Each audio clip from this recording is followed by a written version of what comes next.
Anti-regime protests continue to rock Iran as global pressure mounts on Tehran. The crisis is now escalating sharply, with US President Donald Trump announcing a 25% tariff on any country trading with Iran, targeting Tehran over its violent crackdown on protesters.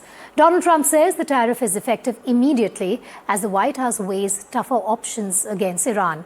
Earlier, Donald Trump warned that Iran had crossed a red line, keeping military action on the table. The White House says airstrikes are among several options, though diplomacy remains its first choice.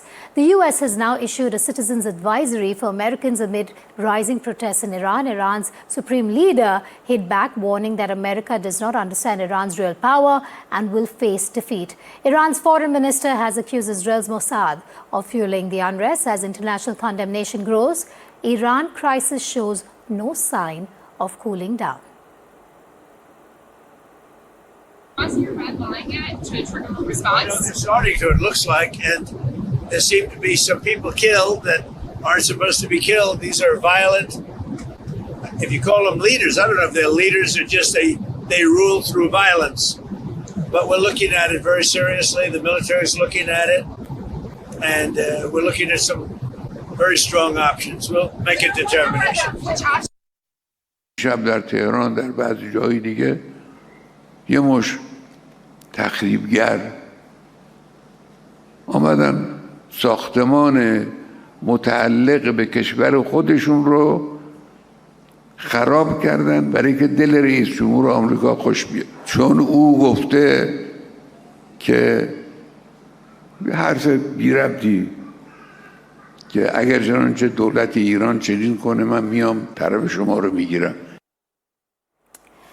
Iran claims it has quelled the protests, but images of grief and unanswered questions suggest otherwise. As protests sweep cities across the country, the human cost is becoming clearer.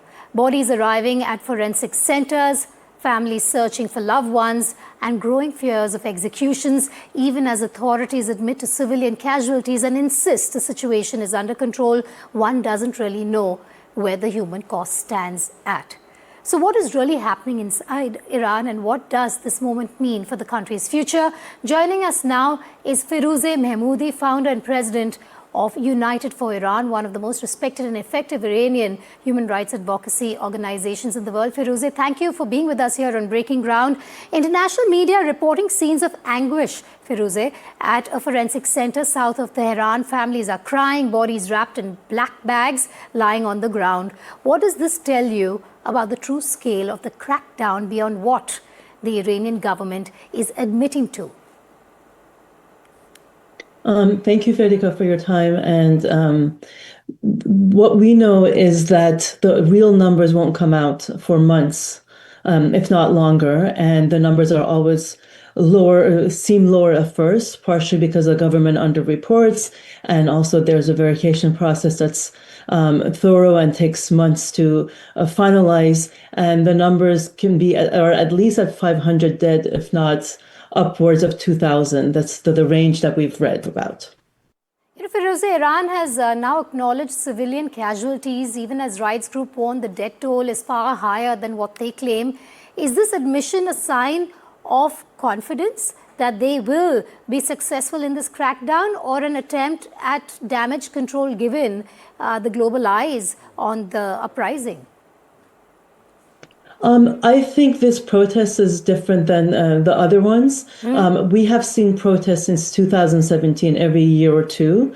And generally speaking, not exactly, but generally speaking, the protests have become more bold, more widespread, and people's the ability or desire to be bold and out in the streets, and even in with the possibility of death, the potential for risk of death is higher and higher, and we're seeing that. So I do think that the people of Iran have they have very little hope that anything will change. They're done with this regime completely. The youth are feeling that they have zero future and they want change at any cost. And so what we're seeing is them showing up in unprecedented ways, that the protests are now have a flavor of riot that the previous ones didn't. But the narrative coming out, emerging from the Iranian regime is a bit different. They're also showing and projecting pro-regime protests on the ground as well, the support that is swelling for them. So make me understand this. There are growing fears about the possible execution of detained protesters, including Irfan Sultan. What message does the regime send when it moves from street violence to possible executions? So we've seen the numbers. Iran has been executing at really high numbers for decades. For years, we would say that the only country that has more executions per capita other than Iran is China.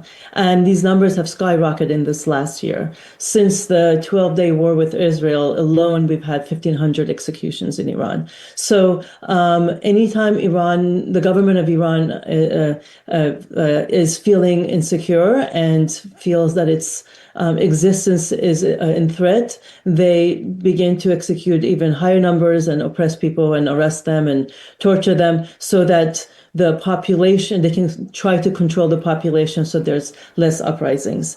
And that's a very predicted pattern that we've had over the years. And I'm sure, hopefully not, but if the situation continues, we probably will see more of the same. Firouzeh, Iranian authorities say the protests have been quelled. From what United for Iran is seeing, is the movement actually, being suppressed? Or what is the way forward? Do we see this to be a dangerous turning point when it comes to these protests? So we have had internet shut down in Iran for 5 days now, almost 5 days. And every time there's internet shutdown in Iran during protests, and that started 3 protests back, all of our hearts sink. We know exactly what's about to happen. They're shutting down the internet, so organizers cannot communicate with each other, protesters cannot communicate, and more importantly, so they can, essentially there's a bloodbath. They can kill without any global witnesses. And that's what happened this time too. And we know that. And at the same time, in the past, when there was violence suppression at this scale, people would go home. It happened in 2009. It happened in other protests as well. But this round, people are still in the streets in unprecedented numbers. The internet's down, so it's hard to get information out, but there are some coming out for sure, especially from the bigger cities. And what we're seeing is that indeed the protesters are in the streets in hundreds of thousands all around throughout the country. Firouzeh, you said there's something different about these protests. That's what you said right at the top. Historically, the Iranian state has survived unrest by using fear. Is there something fundamentally different about this moment compared to past protest movements, and why? Fear, when people are in fear, that indeed is the biggest tool in the hands of oppressors. And the second they lose that fear, the oppressors no longer have that tool in their possession. So what we're seeing now is, in a unprecedented way, we saw during the Women Life Freedom to some extent as well, for sure, that people are going out and there's a sense of resolve more than fear. The youth and the women are going out. You see these videos of them taking pictures of Khamenei and there are many of them now. They're burning the piece of paper that has his picture on it and lighting a cigarette, or they're making videos and they're putting on social media where they're taking their street or dress shoes off and putting boots on and getting ready essentially to go to war. And what you see in their face is not fear, it's resolve and bravery. And I think that definitely is a turning point. The government continues to blame the United States of America. It continues to blame foreign actors for the unrest. How effective or non-effective is that narrative inside Iran, especially among ordinary people, Firouzeh, facing economic, social, political hardship and repression? The people of Iran after 47 years are very savvy with regards to the Islamic Republic's propaganda. They clearly know this is propaganda, and it's, for vast majority of Iranians, this means nothing to them. They know better because they're experiencing it themselves. And they are in the streets because of what they want. And it's loud and clear and consistent throughout the country, in every socioeconomic in every background possible. And that is regime change. This is what the people of Iran want, and it has nothing to do with political actors outside the country. Last question before I let you go, Firouzeh. Have you been able to speak to people inside Iran over the last few days, given the internet being cut there? If you have, and from the perspective of perhaps Iranian civil society, what would you say is the most urgent concern right now? Is it mass arrests, executions, or the fear or the risk that the world will move on while Iran continues to face protests that will be suppressed? Is the fear there?